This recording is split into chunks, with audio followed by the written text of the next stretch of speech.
नमस्कार। आप देख रहे हैं संतोष पाठक ऑफिशियल। आप सबका स्वागत और अभिनंदन। हमारे साथ हैं संतोष जी। संतोष जी का भी स्वागत और अभिनंदन। बहुत बहुत धन्यवाद शिव जी, और तमाम दर्शकों को नमस्कार। और हंगामा मचा हुआ है राजनीतिक रूप से इस देश में सबसे ज्यादा सक्रिय राज्य माने जाने वाले बिहार में। और जिस तरह से नीतीश कुमार की घेरेबंदी पहले गुजराती लॉबी ने कर ली, अब नीतीश कुमार के चारों तरफ उनके परिवार और जनता दल यूनाइटेड के लोग नजर आ रहे हैं शिव जी। तो अब सवाल ये उठ रहा है कि क्या नीतीश कुमार का मन फिर बदलेगा, क्या नीतीश कुमार का मन फिर डोलेगा। और ये बात इसलिए निकल कर आ रही है क्योंकि पर्चा तो उन्होंने भर दिया है, लेकिन नाम नाम वापस लेने की जो आखिरी तारीख है शिव जी, वो है नाम वापस लेने की आखिरी तारीख 9 मार्च सोमवार को है। मतलब 9 मार्च तक नाम वापस लिया जा सकता है। हालत ये हो गई है कि कल हमने दिखाया था कि किस तरह से जनता दल यूनाइटेड के ऑफिस में भगदड़ तोड़फोड़ मची। बिहार के मुख्यमंत्री अभी तक हैं, नीतीश कुमार के बेटे निशांत कुमार ने की ज्वाइनिंग जो थी वो टल गई। उन्होंने जनता दल यूनाइटेड में शामिल होने से इनकार कर दिया। नीतीश कुमार के परिवार के जो भी सदस्य हैं वो इस बात पर अड़े हुए हैं कि उनको मुख्यमंत्री का पद नहीं छोड़ना चाहिए। आज हालत ये हो गई कि बिहार में जो नरेंद्र मोदी साहब का, यानी देश के प्रधानमंत्री नरेंद्र मोदी का जो पोस्टर लगा हुआ था, उस पर काली पोत दी गई। और अब जनता दल यूनाइटेड के नेता के तौर पर बिहार के मुख्यमंत्री नीतीश कुमार ने आज शाम एक बड़ी इमरजेंसी बैठक बुला ली है, जिसमें उन्होंने अपने नेताओं को बुलाया है। लेकिन उस इमरजेंसी बैठक से पहले अमित शाह के 2 दूत पहुंच गए हैं मुख्यमंत्री आवास पर। तो क्या चल रहा है पूरा घटनाक्रम, और क्या एक बार फिर बिहार के मुख्यमंत्री जो है नीतीश कुमार, वो अपना मन बदलने जा रहे हैं, ये एक बड़ा सस्पेंस खड़ा हो गया है। और बीजेपी ने कल्पना नहीं की थी कि अमित शाह को भेज के उन्होंने आनंद फानंद में पर्चा तो भरवा दिया, और कल नीतीश कुमार पर्चा भरते हुए तो नजर आ रहे थे, उनके इर्द गिर्द कोई जनता दल यूनाइटेड का नेता ही नजर नहीं आ रहा था। सिर्फ ऐसा लग रहा था कि अमित शाह और नितिन नवीन पकड़ के ले गए हैं उनको, क्या ये आपका पर्चा भरवाना है। और वो तस्वीर भी दर्शक देख रहे होंगे कैसी तस्वीर थी। तो आज का दिन बहुत ही महत्वपूर्ण दिन है। और क्या हो रहा है बिहार में, और क्या वाकई नीतीश कुमार खेला करने वाले हैं। बिहार की राजनीति को जानने समझने वाले ये कह रहे हैं कि भैया बेटे ने बाप को बोल दिया है कि आइए हम दोनों मिलकर करते हैं। अब अमित अंकल भले ही आपको हटा रहे हो, आपको दिल्ली भेज रहे हो, लेकिन फिर मेरा क्या होगा। तो आइए हम लोग फिर चलते हैं। तो ये बड़ी कहानी हम दर्शकों के सामने लेकर आए हैं, जो एक एक करके तमाम तथ्यों के साथ हम रखेंगे। जी शिव जी। होली का पर्व आपका गुजरा है। सभी दर्शकों का, जो संतोष पाठ ऑफिशियल के नियमित दर्शक हैं, उन सभी को इस पावन पर्व की बहुत बहुत बधाइयाँ, शुभकामनाएं। आपका परिवार खुश रहे। होली पर हम गेहूं की बाली का प्रयोग सिर्फ इसलिए करते हैं कि नई फसल का आगमन होता है और किसान उस नई फसल का स्वागत करे। लेकिन यहाँ होली का वधरंग जो राजनीतिक मिजाज में बिगड़ा, उसका क्या कहेंगे। किसी को कानो कान खबर भी नहीं। लोग नीतीश के बेटे को राज्यसभा भेज रहे थे, लोग तेजस्वी को राज्यसभा भेज रहे थे। लेकिन अब ये एक बात तय हो गई, इस बार मीडिया पर बिल्कुल लगाम कस दी गई। अब मीडिया जो कहेगा उसके विपरीत होगा। इस लिहाज से अब मीडिया पर भरोसा उठ गया, और कल तो भरोसा बिल्कुल उठ गया जब अमेरिका के सैनिकों को ईरान के कब्जे में एक मोहतरमा एंकर, जो सबसे प्रसिद्ध चैनल, देश का नंबर 1 चैनल बताया जाता है, उसकी मोहतरमा कहने लगे। लेकिन इधर राजनीतिक इस घमासान का क्या होगा, जहां कोई नीतीश को ले जाता है जैसे नीतीश किसी बड़े दबाव में हो, नीतीश की कोई नस कहीं दबी हो। एकाएक मुख्यमंत्री पद से जाना, जो व्यक्ति मुख्यमंत्री की कुर्सी कभी छोड़ने को राजी ना हो, जो केवल इस्तीफा लेके जाता था और दूसरी तरफ नए अपॉइंटमेंट का लेटर लेके जाता था, क्या वो इस्तीफा देगा। हालांकि अभी 1 महीना तक इस पर कोई बादल हटते नहीं दिख रहे हैं। अप्रैल के फर्स्ट वीक तक ऐसे ही घमासान मचा रहेगा। मीडिया चटकारे ले लेकर खबरें चलाती रहेगी। जाने कितने लोग मुख्यमंत्री बन जाएंगे, कितनों के घर गुलदस्ते आ जाएंगे, कितनों के घर स्वागत सम्मान के पत्र भी आ जाएंगे। लेकिन अगला भजनलाल, अगला मोहन यादव, अगला विष्णुदेव कौन होगा बिहार का, ये तो आने वाला समय ही बताएगा। लेकिन इस सब के पीछे कयास ये बड़ा गंभीर है कि नीतीश फिर भी मान जाएंगे। जो अभी संतोष जी कह रहे थे वो बड़ी गंभीर बात है। जब नीतीश पर्चा फाइल कर रहे थे तो जदयू का, उनके परिवार का कोई भी व्यक्ति वहां दस्तखत नहीं करा रहा था। क्या वजह है? बिहार के लोगों को सवाल करना चाहिए, क्योंकि भाजपा ये समझ सकी थी कि नीतीश नेता नहीं है, मॉस लीडर नहीं है, चाहे तो भाजपा के कंधे की बैसाखी पकड़े या आरजेडी की बैसाखी पकड़े, सिंगल डिजिट में नीतीश भी अपनी सरकार बना नहीं सकते। ये उन्होंने 2-3 चुनाव में नीतीश की कमजोरी पकड़ ली और इस कमजोरी का फायदा उन्होंने उठाया। बिहार चुनाव से पहले जब सब चीख चीख कर कह रहे थे, तब बिहार में गृह मंत्री कह रहे थे आने वाला वक्त तय करेगा बिहार का मुख्यमंत्री कौन बनेगा। ये संतोष जी आपको भली बात पता होगी। और उन्होंने अंतिम दौर तक यह तय नहीं किया कि बिहार के मुख्यमंत्री नीतीश कुमार ही बनेंगे। जब बहुत ज्यादा लगा, जनता में प्रेशराइज हुआ और नीतीश कुमार ने सभा में जाना बंद किया, तो उन्होंने कहा कि हम नीतीश कुमार के नेतृत्व में चुनाव लड़ने आए हैं। उन्होंने ये नहीं कहा कि अगले मुख्यमंत्री लगातार 5 वर्ष तक नीतीश कुमार रहेंगे। और आज उसी की जब वापसी हो रही है तो रोना हो रहा है। आपको बता दें कि बीजेपी के तत्कालीन राष्ट्रीय अध्यक्ष यानी पूर्व राष्ट्रीय अध्यक्ष जेपी नड्डा ने बिहार की जमीन पर खड़े होकर कहा कि अब क्षेत्रीय दलों के नेस्तनाबूद करने का वक्त आ चुका है। ये मेरी बात कही हुई नहीं है। और आज उस पर अमित शाह ने नितिन नवीन के जरिए मोहर लगा दी कि बिहार का ही राष्ट्रीय अध्यक्ष बिहार से क्षेत्रीय दलों के पटाक्षेप की खबर लिखने जा रहा है। सबसे पहले इसका निशाना उद्धव ठाकरे। पार्टी टूटी, विध्वंस हुआ, पार्टी दो फाड़ हो गई। थोड़ा सा शरद पवार का झुकाव ऊपर नीचे चल रहा था, कभी मोदी जी के मंच पर जा रहे थे, कभी जा रहे थे। भारतीय जनता पार्टी का सबसे पुराना सहयोगी अकाली दल आज किस हालत में? वहीं आ रहा हूं, धीरे धीरे आ रहा हूं उसी सब चीजों पे। और दूसरे पुराने सहयोगी दल शिवसेना की उन्होंने क्या हालत कर दी? दोनों दल ठिकाने लगा दिए। तीसरा एक नया दल आया जिसे आप जानते हैं पीडीपी के नाम से, जिनके साथ सरकार बनाई। कहां है? एक और नया दल आया दुष्यंत चौटाला। कहां है? एक और नया दल आया रेड्डी, आंध्र प्रदेश के मुख्यमंत्री जगन बाबू। कहां है? एक और आया मीडिया का राजनीति का मजा हुआ खिलाड़ी नवीन बाबू। सॉरी, कहां है नवीन बाबू? जान छुड़ा के भाग गई ममता बनर्जी, मुख्यमंत्री हैं बंगाल की। नीतीश ऐसे चाशनी की तरह लिपटे, हालांकि उन्हें 2015 में एहसास था कि लिपटे रहेंगे तो चिपक जाएंगे। वो छूटते रहे, बिछड़ते रहे, छूटते रहे, बिछड़ते रहे। 2024 का वो जनवरी का महीना याद कीजिए, क्या परेशानी थी इंडिया गठबंधन में नीतीश को, किसी को कुछ कानो कान खबर है? लेकिन उनके साथ लगे अमित शाह के दूतों ने उन्हें ऐसा भरमाया कि प्रधानमंत्री पद का मटेरियल व्यक्ति आज राज्यसभा में बैठकर हो सकता है कोई कैबिनेट मंत्री बन जाए। अब क्या होगा संतोष जी?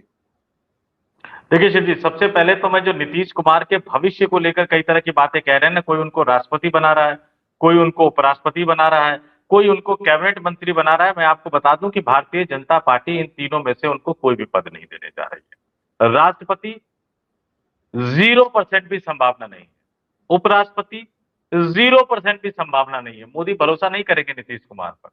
और केंद्रीय मंत्री, उसकी भी 0% संभावना नहीं। ज्यादा से ज्यादा अगर बीजेपी फंसेगी तो हो सकता है उनको भारत रत्न दे दे। लेकिन बीजेपी की दुविधा एक दूसरी हो गई है, एक गजब तरह की दुविधा हो गई। होता है ना कई बार आत्मविश्वास में किसी ने पहला छक्का मारा, दूसरा छक्का मारा, फिर तीसरे बॉल पर भी जाके उठाने की कोशिश करते हैं, लेकिन वो बाउंड्री पर जाकर कैच आउट हो जाता है। अमित शाह ने कल देर शाम उसी तरह की गलती कर दी है। माहौल बदलने लगा है। माहौल कैसे बदला है वो भी मैं आपको बताऊंगा, लेकिन मोटे तौर पर आपने कहा जैसे मास लीडर की बात कही, नीतीश कुमार समाजवादी विचारधारा से आने वाले इकलौते ऐसे नेता रहे हैं, और भी होंगे लेकिन चूंकि वो शीर्ष तक पहुंचे इसलिए उनका एग्जांपल दे रहा हूं, जो आपातकाल के विरुद्ध कांग्रेस के खिलाफ इतना बड़ा माहौल था, लेकिन फिर भी वो 1977 का चुनाव हार गए। वो दूसरा चुनाव भी हार गए। उसके बाद पत्नी छोड़कर चली गई, मायके चली गई, वो इतिहास हम जानते हैं, किसी के व्यक्तिगत जीवन पर नहीं जाना चाहिए। वो तीसरा चुनाव जीते। तो जो व्यक्ति अपनी पार्टी की लहर में भी चुनाव ना जीत पाए लगातार 2 बार, आप उनका अंदाजा लगा सकते हैं। लेकिन वो जीते, हाँ, किस्मत के धनी उनको कह सकते हैं, क्योंकि 2000 सन 2000 में जब संयुक्त बिहार हुआ करता था शिव जी, 324 सीटों पर चुनाव हुआ। राष्ट्रीय जनता दल को उनके सहयोगी दलों के साथ मिलाकर 159 सीटें मिली थी। बहुमत के लिए 163 चाहिए था, 4 सीटें कम थी। केंद्र में अटल बिहारी वाजपेयी प्रधानमंत्री थे। भाजपा के पास विपक्षी खेमे की अगर मैं बात करूं तो 67 सीटें थी, सबसे ज्यादा। और समता पार्टी के नेता के तौर पर नीतीश कुमार के पास सिर्फ 34 सीटें थी। कायदे से अगर सरकार बनती तो बीजेपी की दावेदारी थी। लेकिन अटल बिहारी वाजपेयी चूंकि एनडीए के विस्तार के प्रोसेस में लगे हुए थे, कई दलों को जोड़ना चाह रहे थे, सहयोगी दलों को एक मैसेज देना चाह रहे थे, इसलिए उन्होंने नीतीश कुमार को मुख्यमंत्री बनवाकर भेज दिया, राज्यपाल को बोलकर। 7 दिन का समय था बहुमत जुगाड़ करने का। बहुमत वो नहीं जुगाड़ पाए क्योंकि 151 तक आंकड़ा पहुंचा था उस समय एनडीए का, और 7 दिन बाद उनको इस्तीफा देना पड़ा। लेकिन नीतीश कुमार 7 दिन के लिए मुख्यमंत्री बनाकर अटल बिहारी वाजपेयी और लाल कृष्ण आडवाणी ने तय कर दिया था कि बिहार में जब भी सरकार बनेगी, नीतीश कुमार ही एनडीए के मुख्यमंत्री बनेंगे। जबकि उस समय बीजेपी से आधी सीटें थी सत्ता पार्टी के पास से। 2005 फरवरी में चुनाव हुआ, किसी को बहुमत नहीं मिला, विधानसभा भंग हो गई। 2010 अक्टूबर नवंबर में चुनाव हुआ, उसके बाद नीतीश कुमार मुख्यमंत्री बने। और 2005 नवंबर 2005 से लेकर वो 17 मई 2014 तक मुख्यमंत्री रहे। 2014 के लोकसभा चुनाव से पहले एनडीए का साथ छोड़ दिया था मोदी के खिलाफ। लोकसभा चुनाव में बुरी तरह से हारे। नैतिक जिम्मेदारी लेते हुए उन्होंने इस्तीफा दिया, अपनी पार्टी के जीतन राम मांझी को मुख्यमंत्री बनाया। बाद में 2015 के विधानसभा चुनाव से पहले उन्होंने उस फैसले को पलटा और वो खुद मुख्यमंत्री बन गए। और 2015 से लेकर अब तक, आज की तारीख तक, वो बिहार के मुख्यमंत्री है। अल्टा पलटी करते रहे, बीजेपी कभी आरजेडी, डिप्टी सीएम बदलते रहे, लेकिन मुख्यमंत्री वो बने रहे। और अब बीजेपी के गेम प्लान में फंसकर उन्हें जो है वो राज्यसभा जाना पड़ रहा है। और राज्यसभा सिर्फ जाना नहीं पड़ रहा है, बल्कि उनसे उस तरह का पोस्ट करवा दिया गया। लेकिन जैसे कि मैंने कहा कि बीजेपी फंसी क्यों, वो फंसी क्यों, ये आपके लिए जानना बहुत जरूरी है। और किस तरह से फंसी, ये भी आपके लिए जानना बहुत जरूरी है। जैसा कि मैंने कहा कि कई बार आप लगातार बॉल को मारते रहते हो, तो फिर आपको लगता है कि गड़बड़ हो गई और अचानक आप बाउंड्री पे कैच कर लिए जाते हो। कल जब ये तमाम चीजें हो गई, जब नामांकन हो गया, ये तमाम चीजें निकल कर सामने आ गई, तो अचानक कल देर रात राज्यपाल के तबादलों की लिस्ट आ गई। काम खराब हो गया वहां से। और उससे क्या लिस्ट आ गई, आपने आरिफ मोहम्मद खान साहब को हटा दिया। कईयों के ट्रांसफर हुए, कई नए तैनात हुए। आरिफ मोहम्मद खान साहब को कोई जिम्मेदारी नहीं मिली। बताया जा रहा है कि वो शायद राज्यसभा आएंगे और उपसभापति बनेंगे हरिवंश की तरह। लेकिन आपने बिहार का राज्यपाल किसको बना दिया? सेना के एक रिटायर्ड अधिकारी को। लेफ्टिनेंट जनरल रिटायर्ड सैयद अता हसनैन को आपने बिहार का राज्यपाल बना दिया। और बंगाल का राज्यपाल, बंगाल के राज्यपाल ने भी, पश्चिम बंगाल के राज्यपाल ने इस्तीफा दे दिया उनसे पहले। और पश्चिम बंगाल का राज्यपाल आपने किसको बनाया? पश्चिम बंगाल का राज्यपाल बनाया आपने राष्ट्रीय सुरक्षा सलाहकार अजीत डोभाल के करीबी RN रवि को। और इसी के साथ खबरें उड़नी शुरू हो गई। खबरें ये उड़नी शुरू हो गई कि भारतीय जनता पार्टी जो है, विपक्ष के कई नेता आरोप लगा रहे हैं कि बिहार के सीमांचल के कुछ जिलों को, भी हाल ही में अमित शाह सीमांचल भी गए थे, तो बिहार के सीमांचल के कुछ मुस्लिम बहुल जिलों को और पश्चिम बंगाल के बिहार से लगते हुए कुछ मुस्लिम बहुल जिलों को मिलाकर एक यूनियन टेरिटरी बनाना चाहते हैं। ठीक उसी तरह से जैसे उन्होंने 2019 में लद्दाख को बनाया था, ठीक उसी तरह से जैसे दिल्ली एक यूनियन टेरिटरी है, जैसे कि चंडीगढ़ एक यूनियन टेरिटरी है। लेकिन मैं दिल्ली हटा देता हूं, क्योंकि ये आरोप लगाया जा रहा है कि वो उस तरह की यूनियन टेरिटरी बनाना चाहते हैं जिसमें विधानसभा ना हो। जैसे चंडीगढ़ विधानसभा नहीं है, लद्दाख जो है वो विधानसभा नहीं है। और यहीं से भारतीय जनता पार्टी के खिलाफ बिहार में, पश्चिम बंगाल में एक माहौल बनना शुरू हुआ। कल जो विरोध प्रदर्शन हुए, आज भी वो विरोध प्रदर्शन जारी रहा। और प्रधानमंत्री, जैसा कि मैंने बताया, नरेंद्र मोदी के पोस्टर पर काली पोत दी गई। निशांत कुमार की ज्वाइनिंग न केवल टल गई है शिव जी, बल्कि मुख्यमंत्री नीतीश कुमार के बेटे निशांत कुमार ने राजनीति में आने से इनकार कर दिया, ये कहते हुए कि पिताजी अगर आप दिल्ली चले जाएंगे तो मेरा क्या होगा।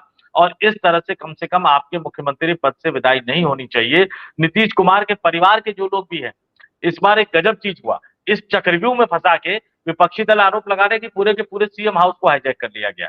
हर साल होली के दिन नीतीश कुमार अपने रिश्तेदारों से मिलने जाते थे, बाकायदा उनकी तस्वीरें आती थी। इस बार होली में नहीं आई, इसलिए कई तरह के सवाल उठ रहे हैं। लेकिन चूंकि बेटा मिला, परिवार के कुछ सदस्य मिले। अब उन पर प्रेशर पड़ रहा है कि बेटे को स्थापित किए बिना उन्हें मुख्यमंत्री का पद नहीं छोड़ना चाहिए। आज देर शाम शिव जी हम 3 बजे के आसपास, पौने 3 बजे के आसपास इस स्टोरी को डालेंगे। आज ये बताया जा रहा है कि देर शाम यानी लगभग 2 घंटे बाद नीतीश कुमार ने अपनी पार्टी के तमाम सांसदों, लोकसभा और राज्यसभा, अपने तमाम विधायकों को, जो पूरे के 85 के 85 विधायक है, और अपने बिहार विधान परिषद यानी जितने एमएलसी है, उन सबको एक इमरजेंसी मीटिंग के लिए बुला लिया है, जिसमें एक फैसला, अंतिम फैसला किया जाएगा। लेकिन जैसे ही ये खबर आई कि उन्होंने इमरजेंसी मीटिंग के लिए बुला लिया, तुरंत अमित शाह के दूत बैक टू बैक पहुंचने लगे। सम्राट चौधरी पहुंचे, जो कि मुख्यमंत्री पद के बड़े दावेदार है, अमित शाह के बहुत करीबी है। विधानसभा चुनाव के समय अमित शाह उनके इलाके में कहकर आ गए थे कि आप इनको चुनाव जितवाइए, हम इनको बड़ा आदमी बनाएंगे। उनके में कई तरह की खूबियां हैं, लेकिन उनके साथ सबसे बड़ा जो डिमेरिट है कि कहते हैं ना कि घाट घाट का पानी पीकर आए हैं, और आरएसएस बैकग्राउंड के जो लोग हैं वो सम्राट चौधरी को बहुत ज्यादा पसंद करते नहीं है। लेकिन वो बीजेपी में ऐसे नेता माने जाते हैं जो लालू यादव, तेजस्वी यादव से उन्हीं की भाषा में बात कर सकते हैं। ये उनकी यूएसपी है और ये इनकी सबसे बड़ी कमी भी है। आरएसएस इनको इसलिए पसंद नहीं करता है।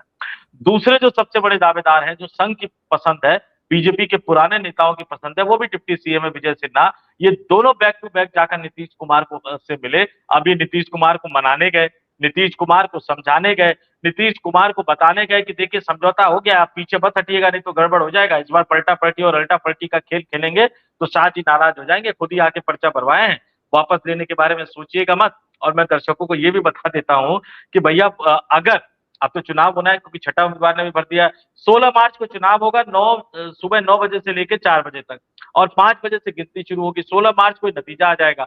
लेकिन बिहार से जो 5 सीटें खाली हो रही है, रामनाथ ठाकुर, हरिवंश नारायण सिंह, उपेंद्र कुशवाहा, अमरेंद्रधारी सिंह, प्रेमचंद गुप्ता, इनका कार्यकाल 9 अप्रैल को खत्म हो रहा है। यानी तकनीकी रूप से जो है वो 10 अप्रैल तक नीतीश कुमार बिहार के मुख्यमंत्री जो हैं वो बने रहेंगे, ये मोटे तौर पर माना जा रहा है। लेकिन 10 अप्रैल तक गंगा नदी में बहुत पानी बह जाएगा। और जो नीतीश कुमार के चारों तरफ जो घेरे वाले जो लोग थे, जो उनको समझाते हुए नजर आ रहे थे, क्योंकि कल एक खास बात और हुई है, राजीव रंजन सिंह और लल्लन सिंह को लग रहा है कि संजय झा अपने मिशन में कामयाब हो गए। उनको लग रहा है कि पूरी की पूरी पार्टी अब संजय झा के हाथ में चली जाएगी। देखिए, बीजेपी के गेम में फंस के नीतीश कुमार की घेरेबंदी तो कर सकते हैं, लेकिन जब आपको लगेगा कि भैया सब कुछ एक ही व्यक्ति के हाथ में जा रहा है, तो राजीव रंजन सिंह और प्रहलाद सिंह थोड़े बहुत नाराज बताए जा रहे हैं। और बिहार के विधायकों में एक नए तरह का अभियान भी शुरू हो गया है शिव जी, खासतौर से जनता दल यूनाइटेड के विधायकों। अब संतोष जी, राजीव रंजन जी के कई वीडियोस पुराने वायरल हो रहे हैं। वो कह रहे हैं कि हमने पहले ही पता थी कि नीतीश के पेट में कितने दांत हैं, हम सर्जरी कर देंगे। वो कभी जब दूसरे दल में रहे होंगे वो तब का वीडियो है। लेकिन इस सब के बावजूद ये समझ में नहीं आई कि बिहार को अस्थिरता में झोंकने का ये नशा क्यों है।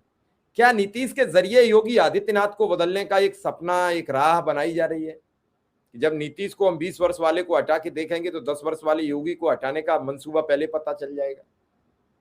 क्या ये एक प्रैक्टिकल है?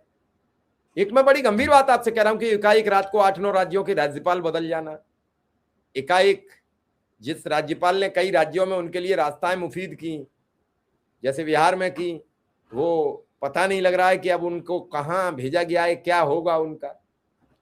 ऐसे कई नाम हैं जो हम सबको बेचैन कर रहे हैं, हम सबको परेशान कर रहे हैं। इन सभी नामों में बहुत कुछ उलझा हुआ है। मैं बस आपसे अंतिम सवाल ये जानना चाहता हूं कि बिहार का राजनीतिक हलचल क्या कह रही है आपके हिसाब से? देखिए, आज जो विधायक मिलेंगे शिव जी, जो नीतीश कुमार के नाम पर जीत कर आए हैं, वो विधायक जब नीतीश कुमार से मिलेंगे और पूरे बिहार में जो बवाल मच रहा है उसकी जानकारी देंगे तो नीतीश कुमार क्या करेंगे। आज की बैठक में हो सकता है कि निशांत कुमार भी थोड़ी देर के लिए मौजूद रहे, हालांकि वो विधायक नहीं है, जनता दल यूनाइटेड के प्राथमिक सदस्य भी नहीं है, अभी तक ज्वाइन भी नहीं किया, उन्होंने ज्वाइन करने से इनकार कर दिया है उन्होंने। तो वो तमाम लोग भी अपनी बात रखेंगे। और ये हर विधायक का मानना है कि नीतीश अगर गए और निशांत जनता दल यूनाइटेड में शामिल नहीं हुए तो जनता दल यूनाइटेड टूट जाएगी। और जेडीयू में हमेशा से 3 खेमे रहे हैं। एक खेमा जो ये कहता था कि भारतीय जनता पार्टी के साथ मिल जाना चाहिए, दूसरा खेमा जो ये कहता था कि राष्ट्रीय जनता दल के साथ मिल जाना चाहिए। तीसरा खेमा जो ये कहता था कि नीतीश कुमार साहब को अकेले रहना चाहिए, और नीतीश कुमार जब तक अपने होशो हवास में थे वो उन तीनों खेमों को मैनेज करते थे। जब तक बीजेपी के साथ निभा तब तक बीजेपी के साथ बनाया, नहीं तो मन नहीं किया तो लालू यादव के साथ चले गए, फिर मन नहीं किया तो वापस बीजेपी के साथ आ गए।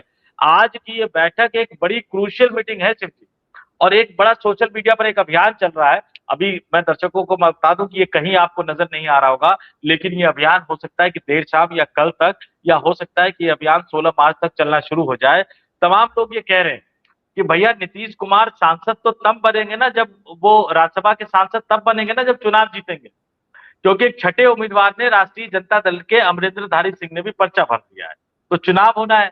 तो पूरे बिहार में अब जनता दल यूनाइटेड के कार्यकर्ता जेडीयू के विधायकों से कह रहे हैं कि नीतीश कुमार को वोट मत देना।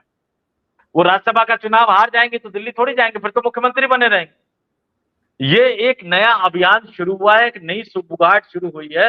जस्ट अभी जब मैं आपसे चर्चा कर रहा था, मेरे पास कुछ लोगों ने भेजा है कि भैया इस तरह की बातें हो रही है, और जेडीयू के नेता जो ब्लॉक अध्यक्ष है, जो जिला अध्यक्ष है, वो एक इस तरह की मुहिम शुरू कर रहे हैं। प्रदेश अध्यक्ष का भी चुनाव चल रहा है, एक ही व्यक्ति ने नामांकन भरा है। आज की बैठक बहुत महत्वपूर्ण है, और अगर कहीं ये शगुफा चल गया कि भैया जनता दल यूनाइटेड के लोग अपने विधायकों से कह रहे हैं नीतीश कुमार को वोट मत देना, उनको राज्यसभा का चुनाव मत जितवाना, राज्यसभा हारेंगे तभी तो बिहार के मुख्यमंत्री बने रहेंगे। पता लगा कि ये अभियान अगर सिरे से चढ़ गया तो 9 मार्च को तुरंत नीतीश कुमार जाके अपना पर्चा वापस ले लेंगे, क्योंकि हारना थोड़ी कबूल करेंगे भाई। इतने सालों तक जब मुख्यमंत्री रहा बिहार का, वो राज्यसभा चुनाव अपने ही राज्य से हार जाए वो कभी नहीं कबूल करेंगे। लेकिन ये अभियान धीरे धीरे धीरे अब परवान चढ़ता हुआ जा रहा है शिव जी।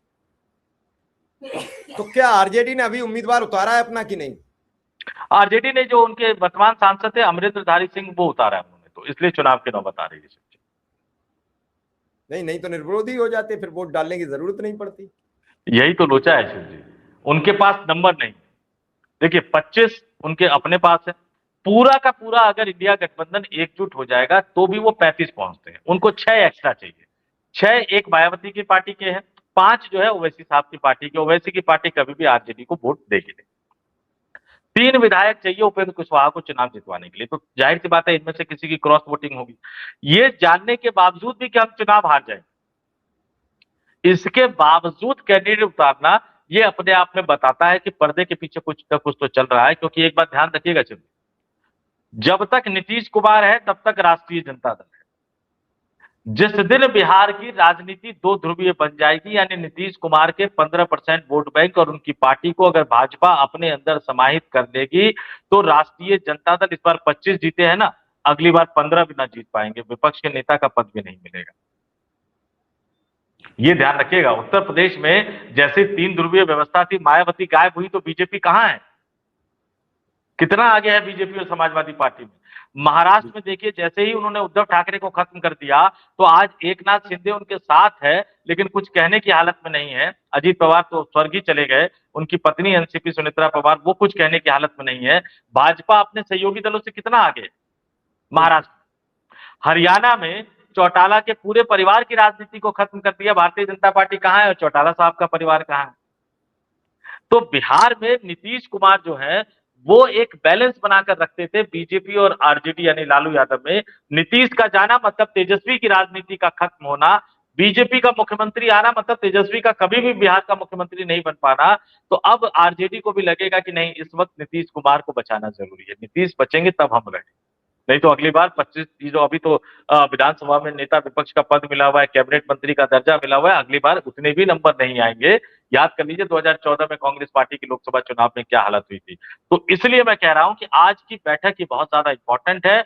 निशांत कुमार अगर नहीं माने और उन्होंने जनता दल यूनाइटेड में शामिल होने से इंकार कर दिया तो फिर एक भगदड़ की स्थिति मचेगी, और तब हो सकता है कि नीतीश कुमार अपना पाला बदले। लोग कहने वाले ये भी कहते हैं कि 4 लोग बीजेपी के बैठ जाते हैं तो उनकी हाँ में हाँ मिलाने लगते हैं, 4 लोग जेडीयू के बैठ जाएंगे तो उनकी हाँ में हाँ मिलाने लग जाएंगे, 4 लोग आरजेडी के बैठ जाएंगे तो उनकी हाँ में हाँ मिलाने लग जाएंगे। कल जनता दल यूनाइटेड के नेताओं को नीतीश कुमार से मिलने नहीं दिया गया था, वहां पे तमाम पुलिस वाले पहुंच गए थे। अमित शाह कैसे पहुंच गए मुख्यमंत्री निवास में,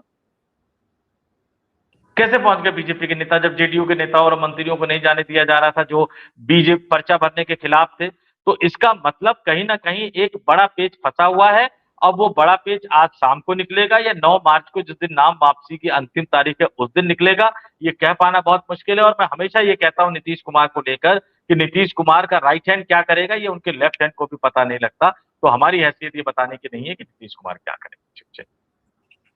चलिए इस खबर को यहीं विराम देते हैं और कोई नई अपडेट आती है उसकी प्रतीक्षा करेंगे। फिलहाल ऐसे ही नहीं जाएंगे नीतीश कुमार बिहार से, बड़े लंबे चने चबाने पड़ेंगे शाह और मोदी को। आप हमारी इस राय से कितने सहमत हैं असहमत हमें कमेंट में जरूर बताइए, ताकि हमें लग सके कि आप हमारी बात को भी सुनते हैं, समझते हैं और देखते हैं। धन्यवाद, आभार, नमस्कार। नमस्कार।